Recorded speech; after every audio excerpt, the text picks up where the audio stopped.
Warangal Hyderabad హైవేపై road ప్రమాదం జరిగింది. జాతీయ రహదారిపై NH 163 పై ఆగి ఉన్న ఇసుక లారీని ఆర్టీసీ సూపర్ లగ్జరీ బస్సు వెనుక నుంచి ఢీకొట్టింది.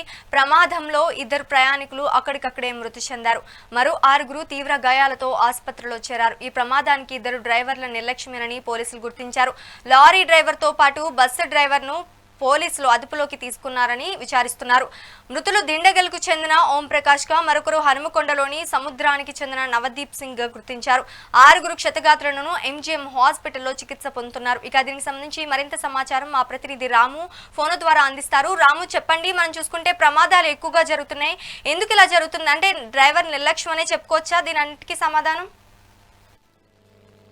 రహదారులన్నీ మృత్యుదారులుగా మారుతున్నాయి. ఈ మధ్య కాలంలో ప్రతి చోట కూడా ఏదో ఒక చోట ప్రమాదాలు జరుగుతున్నాయి. రోడ్డు ప్రమాదాలు జరుగుతున్నా కూడా నిర్లక్ష్యంగా వ్యవహరిస్తున్నారు. ఈ రోజు తెల్లవారుజామున రఘునాథపల్లి, జనగామ జిల్లా రఘునాథపల్లి మండలం నిటిగొండ క్రాస్ వద్ద ఆగి ఉన్న లారీని ఆర్టీసీ బస్సు ఢీకొట్టింది. సూపర్ లగ్జరీ బస్సు హైదరాబాద్ వెళ్తున్న క్రమంలో ఢీకొట్టడంతో 2 ప్రయాణికులు అక్కడికక్కడే మృతి చెందారు. మరో 6 కూడా తీవ్ర గాయాలతో ప్రస్తుతం MGM ఆసుపత్రిలో చికిత్స పొందుతున్నారు. ఒకవైపు లారీని నడి రోడ్డుపై ఆపి వెళ్ళిన లారీ ఆగిపోవడంతో అది గమనించకుండా అతివేగంగా వచ్చిన ఆర్టీసీ బస్సు ఎడమ వైపు నుంచి ఢీకొట్టడంతో కూడా మొత్తం పూర్తిగా బస్సు అద్దాలు పూర్తిగా నుజ్జునుజ్జైన పరిస్థితి.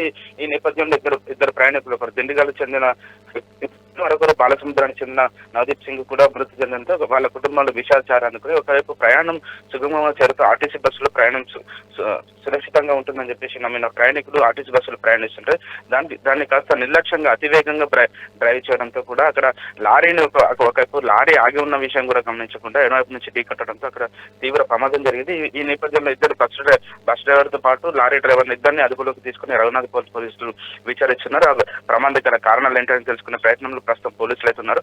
కానీ ఒకవైపు రోడ్డు ప్రమాదాలు వరుసగా జరుగుతున్నా కూడా దీన్ని నివారించాల్సిన తరుణంలో మరోసారి కూడా ఇది అతివేగం, అజాగ్రత్త వల్ల ఈ ప్రమాదం చోటు చేసుకుందని చెప్పేసి ప్రస్తుతానికి పోలీసులు ధృవీకరించారు. ఈ నేపథ్యంలో ఒకవైపు దిండిగల్ చెందిన ఒక వ్యక్తి ఓం ప్రకాష్ మృతి చెందడం, దాంతో పాటు హన్మకొండ బాలసముద్రానికి చెందిన నవదీప్ సింగ్ కూడా మృతి చెందడంతో ఇప్పుడు ప్రస్తుతం వాళ్ళ కుటుంబంలో విషయాలు అనుకున్నాయి. వరుసగా ఈ ప్రమాదాలు జరుగుతున్నా కూడా ఒకవైపు ఈ డ్రైవర్లు అజాగ్రత్తగా వ్యవహరించడం, మరోవైపు కూడా ఈ ఫిట్నెస్ లేమిలు, ఒకవైపు ప్రైవేట్ ట్రావెల్స్ బస్సుకు సంబంధించిన ఫిట్నెస్ పూర్తిగా కూడా లేని పక్షంలో అవి రోడ్డుకి అవి ప్రమాదాలకు కారణంగా తెలుస్తుంది. ఒకవైపు ప్రమాదాలను నివారించాల్సిన తరుణంలో కూడా ఇది వరుస ప్రమాదాలు జరుగుతున్నా కూడా ఒకవైపు ప్రయాణికులను సురక్షితంగా గమ్యస్థానాలు చేర్చాల్సిన డ్రైవర్లు కూడా నిర్లక్ష్యంగా వ్యవహరించడం, అజాగ్రత్త, అతివేగం మూలంగా ఈ ప్రమాదం జరిగిందని చెప్పేసి ప్రస్తుతం అయితే చర్చ జరుగుతుంది. దీనికి సంబంధించిన విచారణ రఘునాథపల్లి పోలీసులు చేస్తున్న తరుణంలో ఒకవైపు 2 ప్రయాణికులు మృతి చెందారు. ఒక 6 ప్రయాణికులు కూడా ప్రస్తుతం ఎంజిన్లో చికిత్స పొందుతుంది. దాంట్లో ఇద్దరు పరిస్థితి కూడా విషమంగా ఉందని చెప్పేసి అక్కడ ఆసుపత్రి వర్గాలు అయితే చెప్తున్న పరిస్థితి. శ్రీజ, ఓకే రాము, వరుసగా ప్రమాదాలు జరుగుతున్నాయి. అసలు ఆర్టీఏ అధికారులు తనిఖీలు చేయడం లేదా?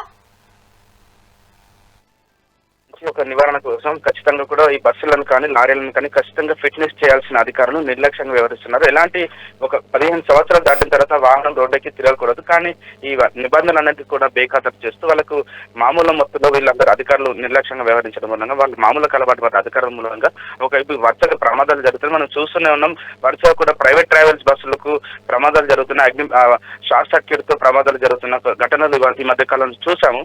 కానీ ఆర్టీసీ బస్సులు చాలా సురక్షితంగా ఉంటుందని నమ్ముతున్న ప్రయాణికులు ఆర్టీసీ బస్ ఎక్కి ప్రయాణం చేస్తున్న తరుణంలో కూడా ఒకవైపు తెల్లవారుజామున జాగ్రత్తగా వెళ్లాల్సిన తరుణంలో అక్కడ లారీ ఆగి ఉన్న లారీని కనీసం గమనించకుండా ఆ డ్రైవర్ అయితే అజాగ్రత్తగా బస్సు నడిపి ఇప్పుడు 2 ప్రాణాలు బలికొన్నారు. సేమ్ టైంలో 6 పరిస్థితి కూడా ఇప్పుడు 6 కూడా తీవ్ర గాయాలతో చికిత్స పొందుతున్న తరుణంలో వరుసగా కూడా ఈ ఘటనలు జరుగుతున్న నేపథ్యంలో రవాణా శాఖ అధికారులు దీనికి సంబంధించిన అసలు ఏం జరుగుతుంది, రోడ్లపైన ప్రమాదాల కారణం ఏంటి, ఈ ఫిట్నెస్ గురించి కూడా ఖచ్చితంగా మన ఇట్లాంటి ప్రమాదాలు జరిగినప్పుడు ఆ ఫిట్నెస్ గురించి చర్చ జరుగుతుంది. కానీ ఆ తర్వాత వాటిని అందరికీ కూడా గాలికి వదిలేసి వాటిని పట్టించుకోకుండా వ్యవహరిస్తున్నారు. మొన్న మనం చూసాము, ఇక్కడ హన్మకొండ జిల్లా భీమదేవరపల్లిలో ఒక మహబాద్ సంబంధించిన ఒక పెళ్లి బృందం వస్తున్న వెహికల్ ని లారీ ఢీకొట్టడంతో దాంట్లో కూడా 5 ప్రయాణికులు తీవ్ర గాయాలతో మృతి చెందిన పరిస్థితిలో వరుసగా కూడా ఘటనలు జరుగుతున్నాయి. కానీ ఈ ఘటనను నివారించడానికి ఈ అధికారుల నుంచి కానీ ఎవరి నుంచి కూడా కనీసం పట్టించుకునే ప్రయత్నం చేయలేదు. మరొక వైపు కూడా గుంతల రోడ్డు భారీ వర్షాల నేపథ్యంలో ఎక్కడికక్కడ మొత్తం గుంతలు ఏర్పడ్డాయి. గుంతలు తప్పించడానికి కూడా వరుసగా ప్రమాదాలు జరుగుతున్నాయి.